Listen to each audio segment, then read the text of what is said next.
Hello class, this is me again your Hindi teacher Anita Tripathi. और आज हम लोग भाषा बोली व्याकरण पाठ के अंतर्गत भाषा के विभिन्न स्वरूपों की चर्चा करेंगे।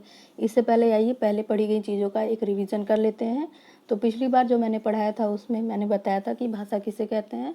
भाषा वह साधन होता है जिसके द्वारा हम अपने विचारों को लिखकर या बोलकर प्रकट करते हैं। तो जब लिखकर और बोलकर बात की जा रही है तो इसका अर्थ होता है कि भाषा के दो स्वरूप होते हैं, मौखिक भाषा और लिखित भाषा। मौखिक का अर्थ जब हम बोलकर अपनी बातों को प्रकट करते हैं और लिखित का मतलब जब हम लिखकर अपनी बातों और विचारों को प्रकट करते हैं। इसके अलावा भाषा का तीसरा स्वरूप आपका होता है सांकेतिक भाषा, यानी इशारों की भाषा। ऐसी भाषा जिसका प्रयोग ऐसे व्यक्ति करते हैं जो सुन नहीं सकते और बोल नहीं सकते। और इसका प्रयोग और कौन करता है? ट्रैफिक पुलिस इस भाषा का प्रयोग ज़्यादा करती है। अब हम देखते हैं इसके अलावा होती है मातृभाषा। मातृभाषा किसे कहते हैं? मातृभाषा यानी माता की भाषा, वह भाषा जिसे बालक सबसे पहले अपनी माँ और परिवार से सीखता है। यानी अगर हम कहें कोई बच्चा अगर उर्दू बोलने वाले परिवार में जन्म लेता है तो सबसे पहले कौन सी भाषा सीखेगा? उर्दू भाषा बोलना सीखेगा। अगर कोई हिंदी भाषा बोलने वाले परिवार में जन्म लेता है तो सबसे पहले कौन सी भाषा सीखता है? हिंदी भाषा सीखता है। इसी प्रकार विदेशों में बच्चा सबसे पहले कौन सी भाषा बोलना सीखता है? इंग्लिश सीखता है, अंग्रेजी सीखता है। अब हम देखते हैं कि राष्ट्रभाषा किसे कहते हैं। राष्ट्रभाषा वह भाषा होती है जिसका प्रयोग देश के अधिकांश निवासी करते हैं। राष्ट्र का मतलब क्या होता है? देश। और जब किसी देश के अधिकांश यानी अधिकतर निवासी जिस भाषा का प्रयोग करते हैं आपस में बातचीत करने के लिए, तो वो भाषा हमारी राष्ट्रभाषा कहलाती है। तो भारत को कौन सा भाषी देश कहा जाता है? हिंदी भाषी देश, यानी हिंदी बोलने वाला देश कहा जाता है। तो यहाँ की भाषा कौन सी होगी? राष्ट्रभाषा हिंदी होगी। इसी प्रकार से आप देखते हैं कि देश संसार के अलग अलग देशों की भी अपनी अपनी राष्ट्रभाषा है। जैसे कि अमेरिका और इंग्लैंड की अंग्रेजी है, चीन की चीनी है, रूस का रूसी, और जर्मनी में कौन सी भाषा बोली जाती है? जर्मन भाषा। अब हम देखते हैं कि राजभाषा किसे कहते हैं। तो देश के कार्यालयों में काम काज के लिए प्रयुक्त होने वाली भाषा को राजभाषा कहते हैं। यानी जब देश के ऑफिस में जिस यूज की जाती है जिस भाषा को लिखने के लिए या पढ़ने के लिए, तो वो भाषा हमारी कौन सी भाषा कहलाती है? राजभाषा। और भारत की राजभाषा कौन सी कहलाएगी? हिंदी कहलाएगी।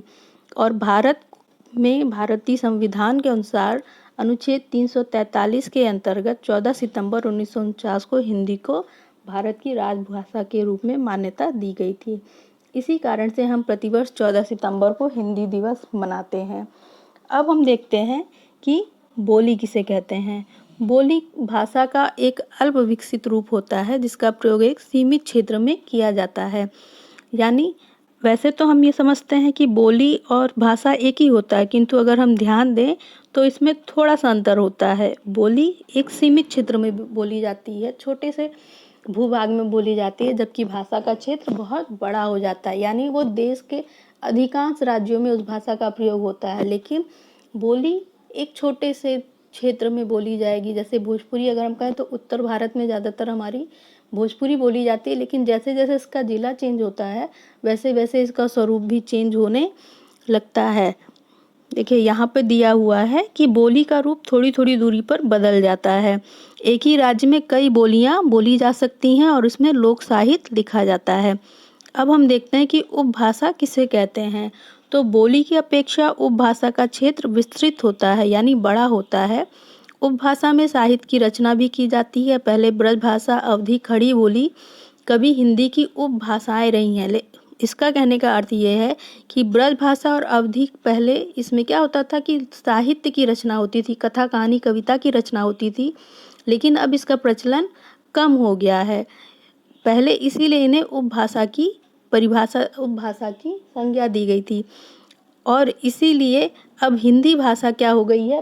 हिंदी उपभाषा जो हो गई है वो उपभाषा बन गई है, क्योंकि इसमें अब साहित्य की रचना ज़्यादा होने लगी है। मानक भाषा किसे कहते हैं? भारत के मानक भाषा वह भाषा होती है जब कोई भाषा को सर्वसम्मति से एक जैसा लिखने के लिए, यानी जब हम कोई भाषा लिखते हैं तो लिखने के लिए उसके लिए वर्णों की ज़रूरत पड़ती है, शब्दों की ज़रूरत पड़ती है। तो वो कैसे लिखा जाएगा? उसको लिखने के लिए जिस ध्वनि संकेत का प्रयोग किया जाता है वो हमारी कहलाती है मानक भाषा, यानी री कैसे लिखेंगे आप, क कैसे लिखेंगे, ख कैसे लिखेंगे, ये हिंदी भाषा के मानक रूप हैं। इसके अलावा आप दूसरे तरीके से कुछ नहीं लिख सकते। एक स्टैंडर्ड जो बना दिया जाता है, एक कसौटी बना दी जाती है, वो आपकी मानक भाषा कहलाती है। संपर्क भाषा वह भाषा जिसका प्रयोग देश के अधिकांश निवासी आपस में संपर्क करने के लिए करते हैं, वो संपर्क भाषा कहलाती है। और भारत की संपर्क भाषा हिंदी है और विश्व की कौन सी है, अंग्रेजी है। अब देखिए आ जाते हैं लिपि किसे कहते हैं। लिपि यानी भाषा के लिखित रूप को प्रकट करने के लिए जिन ध्वनि चिन्हों का प्रयोग किया जाता है, इन ध्वनि चिन्हों को लिपि कहा जाता है।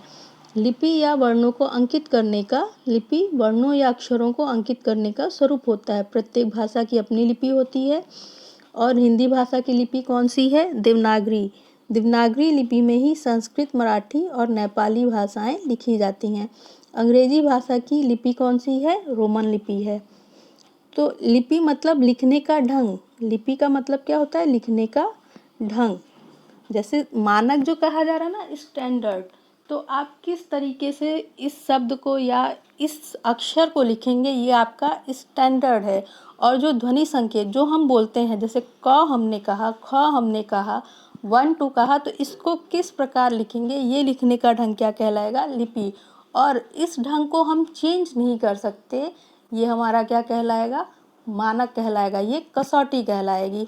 यानी जब आप 1 + 1 करते हैं इक्वल टू आपका क्या होता है, 2 होता है।